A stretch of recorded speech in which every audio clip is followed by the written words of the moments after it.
I'm going to be changing the front shocks of my BMW X1 F48 chassis. So I've jacked up the car and also put a jack stand in the middle, jack point there. So the first thing I'm going to do is remove this sway bar piece here, the sway bar arm. This is a T30. I got a counter hold that, and that's a 16 mil. So let me do that now. Okay, so I'm gonna undo this.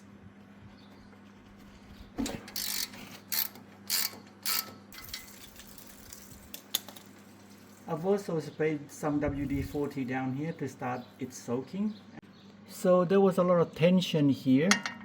So what I had to do was I put a jack down here and just slowly lifted this up, and now this is loose to come out. So I'll just take that out. And next I'm going to take out this bolt. Here's a nut here and got a counter hold on this side. Okay, so I'm going to undo that bolt now. So I'm countering hold with a 18 mil on my right, and then on my left is a 16 mil that I'm going to use my impact drive.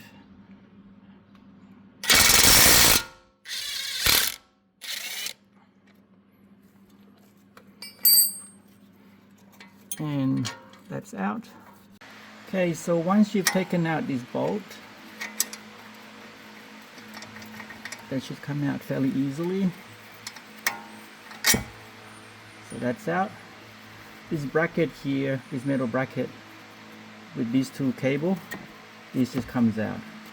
So we're going to spread that knuckle by using this socket knuckle spreader. So I'm going to put it in that way and then turn it 90 degrees. And that'll spread the knuckle. So okay, so I've got that in place now, and I've turned that 90 degrees, so that just widened it a little bit.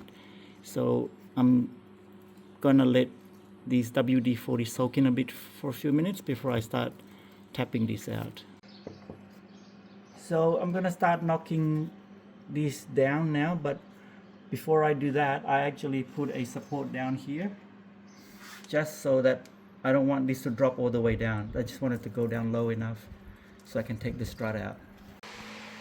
So I've almost got that out. So it's loose now, as you can see. I've actually jacked up both sides of the car so I can easily turn this. But it looks like this under control arm here is holding it up.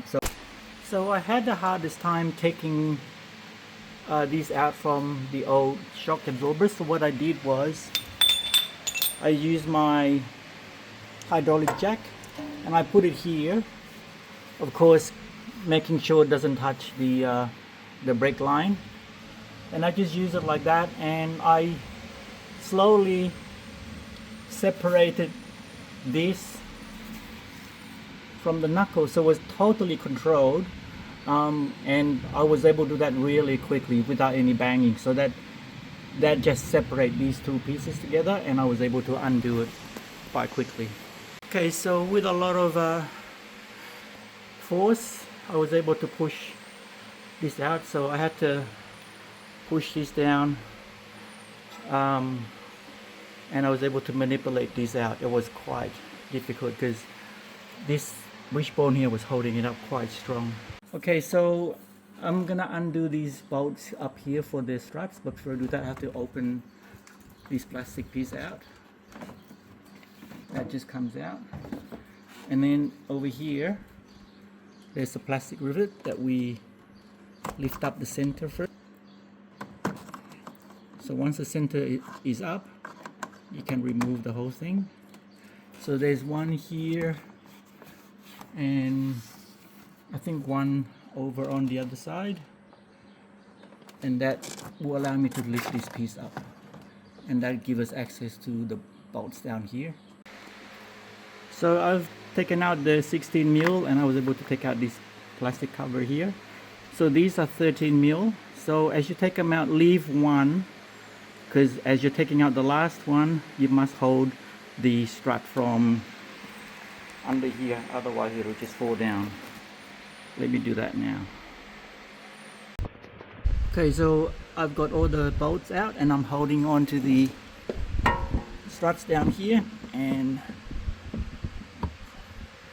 just taking it out right here. And this is my replacement, which is a Sachs brand. I believe they're BMW OEM struts.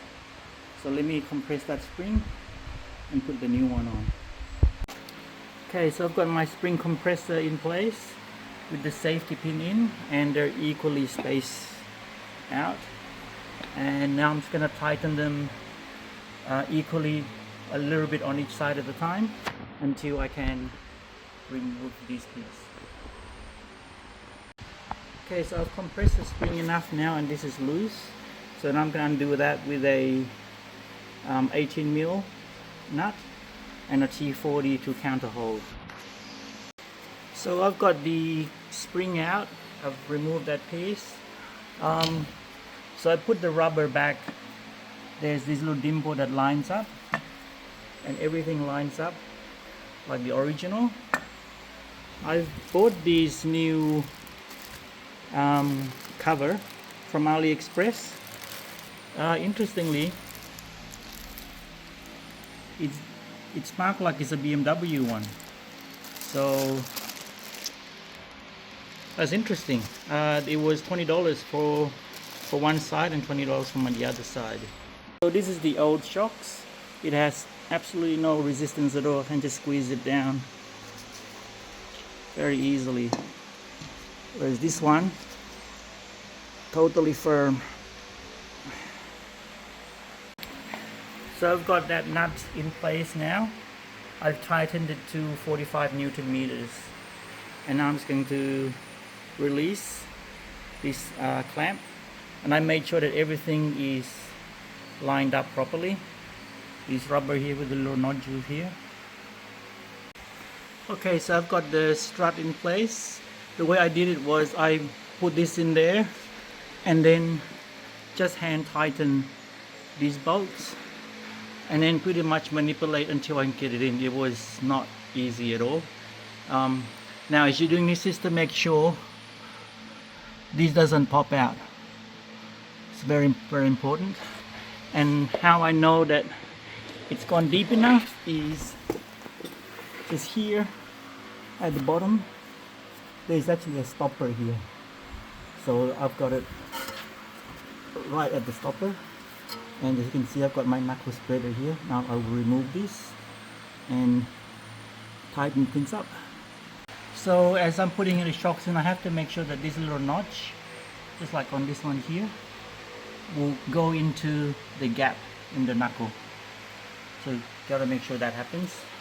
And when that happens, this lines up perfectly with the sway bar link. So I've tightened this 16mm nut to 44 Newton meters plus 90 degrees, and this 16mm nut is 56 Newton meters, and these 13mm, I've tightened them in crisscross manner. It's 30 Newton meters plus 90 degrees, and then I'm gonna tighten this one next. So this 16mm was 56 Newton meters plus 90 degrees. So now I'll start on the other side.